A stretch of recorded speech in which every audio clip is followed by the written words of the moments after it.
Your Excellency President of the United Republic of Tanzania, Daktari Mama Suluhu Samia, allow me to stand on the protocol already established, which includes kutoa salamu kwa lugha ya taifa. Nitajaribu kidogo. Na wasalimu kwa jina la Jamhuri ya Muungano wa Tanzania. Asanteni. Mheshimiwa Rais, wageni waalikwa na wafanyakazi wenzangu, leo hii nimesimama hapa, nataka unitolee Max Kiswahili changu kiko vipi. Waziri wa kazi amenipa Max 75 siku mbili zilizopita.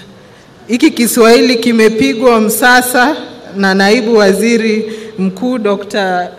Doto mwaka uliopita na naibu raisi mwaka uliopita wakati wa Mei Mosi. So leo ni kama nafanya mtihani wangu wa mwisho. Kwanza kabisa nimshukuru Mwenyezi Mungu kwa kutujalia uzima wa afya njema. Kwa niaba ya mkurugenzi mkuu wa ILO Bwana Gilbert Humbo na mkurugenzi wa kanda ya Afrika Bifanfan, nawasilisha salamu za mshikamano kwa wafanyakazi wote wa Tanzania. Mshikamano. Mheshimiwa Rais, kauli mbiu ya mwaka huu ya duniani kusimamia uongozi unaothamini na kulinda haki za maslahi ya wafanyakazi, pamoja na wito wa kitaifa la Tanzania kwenye adhimisho, ni wito kuwa uongozi unaozingatia haki za wafanyakazi ni muhimu kuliko wakati wowote ule. Lazima wafanyakazi nao kutoka kwa wingi kupiga kura.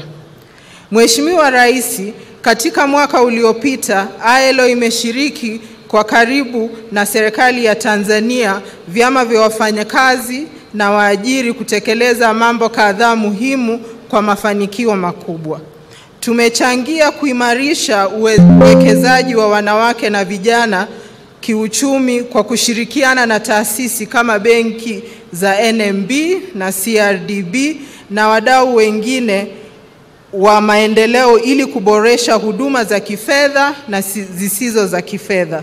Tumechangia kuboresha mazingira ya kazi kwa wafanyakazi wa sekta isiyo rasmi na walio katika mazingira hatarishi kwa kupanua wigo ulinzi wa hifadhi ya jamii na kuboresha hali bora kazini. Tuliratibu na kutoa mafunzo kwa maafisa kazi na kuunda nyenzo na miongozo ya utekelezaji wa sheria za kazi. ILO pia imechangia mapitio ya mkakati wa taifa wa kutokomeza utumikishaji wa watoto na uandaji mkakati wa kitaifa wa wafanyakazi wa majumbani. Kwa kuzingatia sheria ya bima na afya kwa wote, tunashirikiana na mfuko wa taifa wa bima ya afya kwa kutoa msaada wa kitaalamu, ikiwa ni pamoja na tathmini ya mfuko, yani actuarial valuation, kuelekea katika bima ya afya kwa wote.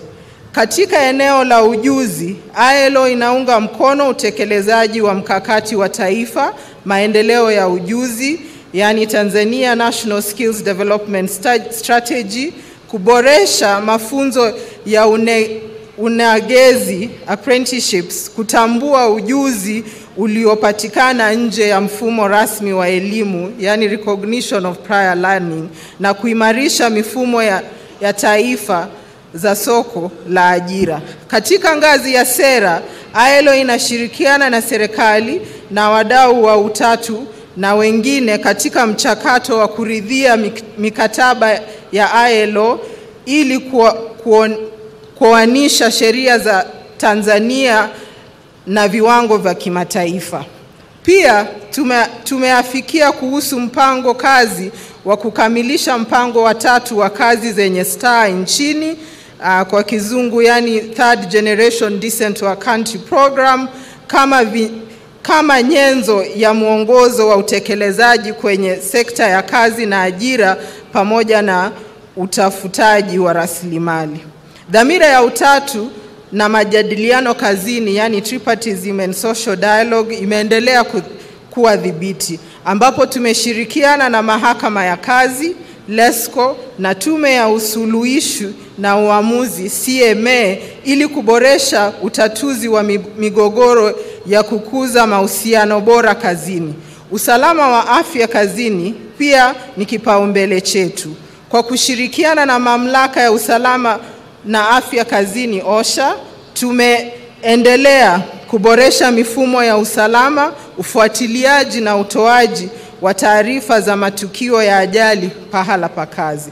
Mheshimiwa Rais, tunajivunia sana kama ILO na kuipongeza Tanzania kwa kuteuliwa kama mjumbe wa bodi ya shirika la kazi duniani, yani ILO Governing Body.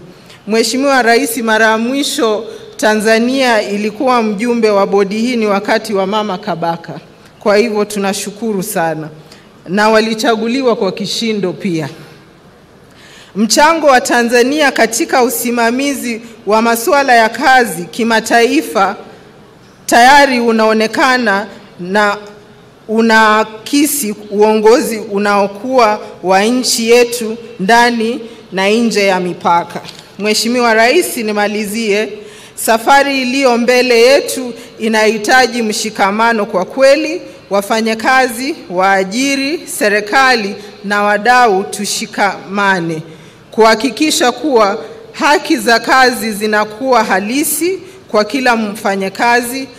ILO itaendelea kushirikiana na Tanzania katika safari hii.